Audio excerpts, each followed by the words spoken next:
Assalamualaikum warahmatullahi wabarakatuh. Kami dari kelompok 8 mata kuliah komputer dan masyarakat dari kelas Teknik Informatika angkatan 20D1 Universitas Pelita Bangsa akan mempresentasikan tugas akhir kami mengenai pengaruh media sosial terhadap kehidupan masyarakat. Media sosial atau aplikasi yang akan kami ambil yaitu aplikasi TikTok, aplikasi yang sedang tinggi popularitasnya terhadap kehidupan masyarakat. Namun, sebelum jauh melangkah kepada materi mengenai aplikasi TikTok dan pengaruhnya terhadap masyarakat, izinkan saya untuk memperkenalkan anggota kelompok 8. Anggota kelompok 8 terdiri dari 5 orang. Yang pertama, ada Anissa Indriani yang bertugas sebagai moderator. Selanjutnya, ada Maulana Hasanuddin yang bertugas sebagai pemapar materi. Selanjutnya, ada M. Bagas Putra yang bertugas sebagai pemateri. Selanjutnya, ada Syafi'i yang bertugas sebagai pemapar materi. Selanjutnya, ada Rizky Hopipah yang bertugas sebagai pemapar materi sekaligus penarik kesimpulan. Untuk itu, langsung saja kepada para pemateri saya persilahkan.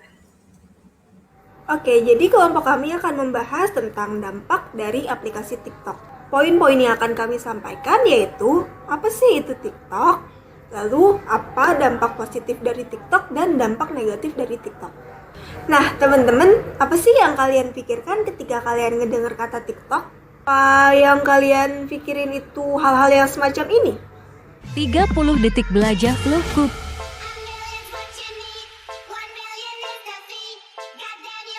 Tekan F4 untuk mengunci. Pilih nomor 2, karena lulusan ada di cel kedua.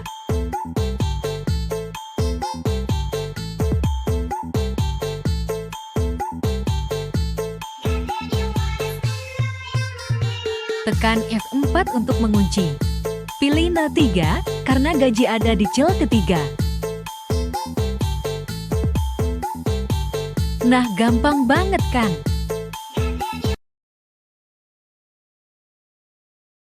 Atau malah hal-hal yang semacam ini?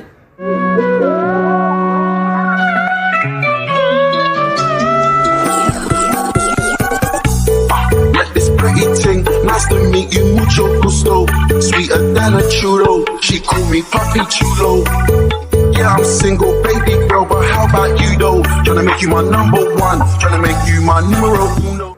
Mana sih hal yang kalian bayangkan ketika ngedengar kata TikTok? Sebelum kita ngebahas lebih jauh, yuk kita cari tahu dulu apa itu TikTok.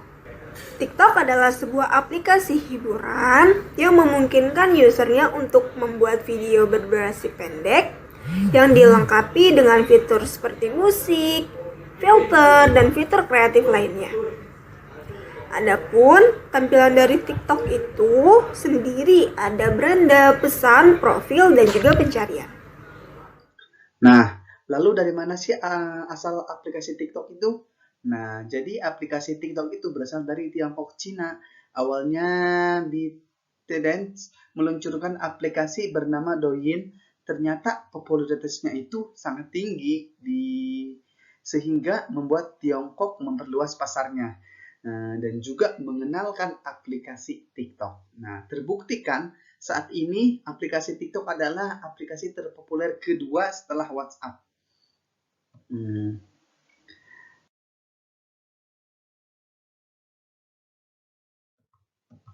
Nah, studi telah meneliti penggunaan media sosial dan selain menghabiskan waktu, hiburan, dan pencarian informasi, pencarian interpersonal atau interaktif merupakan pencarian utama yang dilakukan oleh remaja dan dewasa muda. Nah, penelitian ini telah menemukan bahwa di antara kelompok anak muda atau remaja yang menggunakan media sosial, alasan penggunaan platform ini adalah untuk mengatasi kekurangan yang dirasakan dalam diri mereka. Sejumlah besar penelitian dan studi telah melakukan untuk memahami mengapa sih aplikasi TikTok ini mendapatkan perhatian besar-besaran secara tiba-tiba dan pengaruhnya terhadap generasi muda. Nah, studi ini juga penting loh dilakukan agar kita bisa meningkatkan perspektif fungsional dan bisa menggunakan aplikasi ini dengan benar dan tidak disalahgunakan.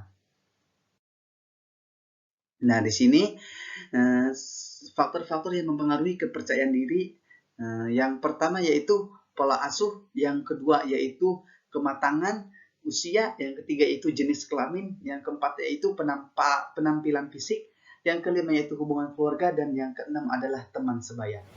Yang selanjutnya, bahaya TikTok bagi remaja. Salah satunya dampak negatif TikTok itu terdapat banyak video yang tidak pantas menjadi contoh yang tidak baik bagi perilaku remaja anak zaman sekarang. Mungkin kita juga sudah sama-sama tahu banyak video dengan aksi-aksi yang tidak pantas dilakukan penggunanya melenceng kepada penistaan agama seperti membuat video berjoget bersama saat melaksanakan sholat. Ironisnya, banyak akun yang mengunggah video sejenis tanpa mereka bisa menyadari bahwa video yang mereka tiru itu bukanlah hal yang pantas untuk ditiru,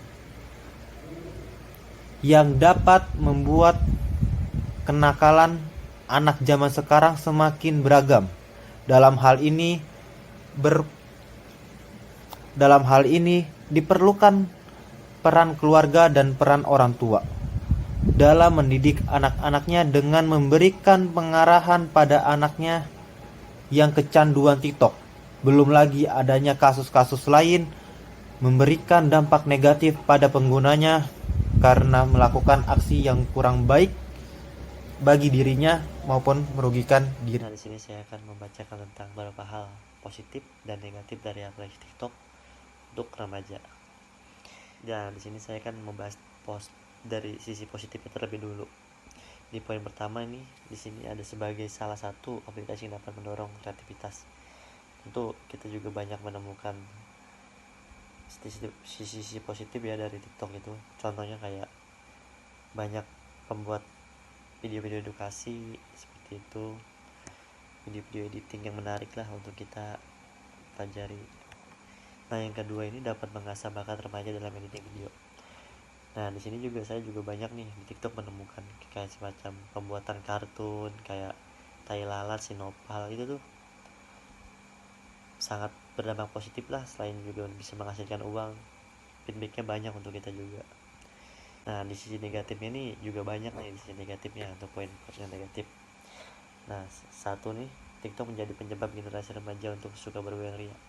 Nah, di sini tuh banyak nih anak-anak yang di bawah umur nih belum mengetahui nih bahwa bergoyang-goyang kayak gitu tuh nggak baik gitu.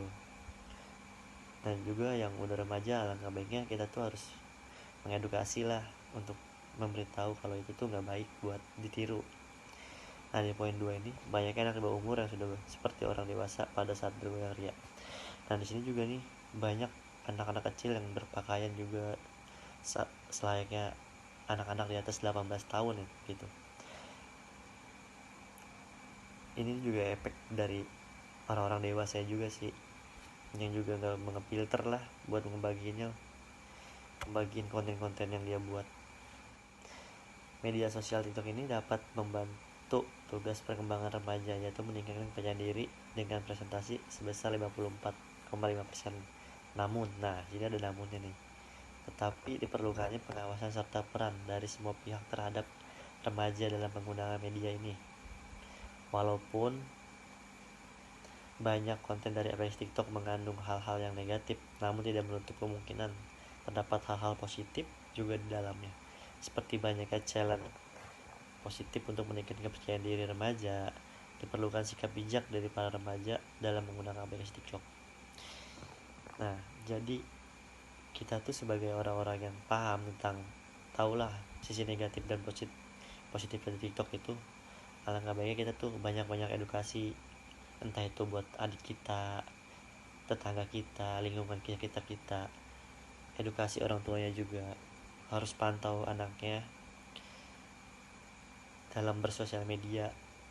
Seperti itu sih. Kita juga dalam hal-hal ini juga penting sih untuk memfilter itu semua. Nah, kalau bagusnya sih kita juga harus bisa jadi contoh gitu buat adik-adik kita, lingkungan sekitar kita. Kalau kita tuh bisa membuat hal-hal yang positif juga dengan membuat konten edukasi seperti itu. Jangan malah kita mengajarkan untuk bergoyang-goyang layaknya orang dewasa. Terima kasih kepada para pemateri yang telah menyampaikan mengenai pengaruh aplikasi TikTok dan dampaknya bagi para remaja, masyarakat, dan dampak positif dan juga dampak negatifnya. Semoga dengan adanya presentasi ini dapat membantu rekan-rekan semua dalam menanggapi kemajuan dari teknologi.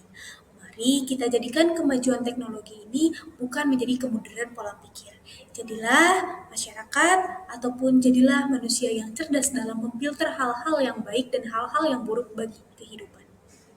Mungkin itulah yang bisa saya sampaikan dan rekan-rekan saya sampaikan. Mohon maaf bila dalam penyampaian banyak sekali kekurangan. Wassalamualaikum warahmatullahi wabarakatuh.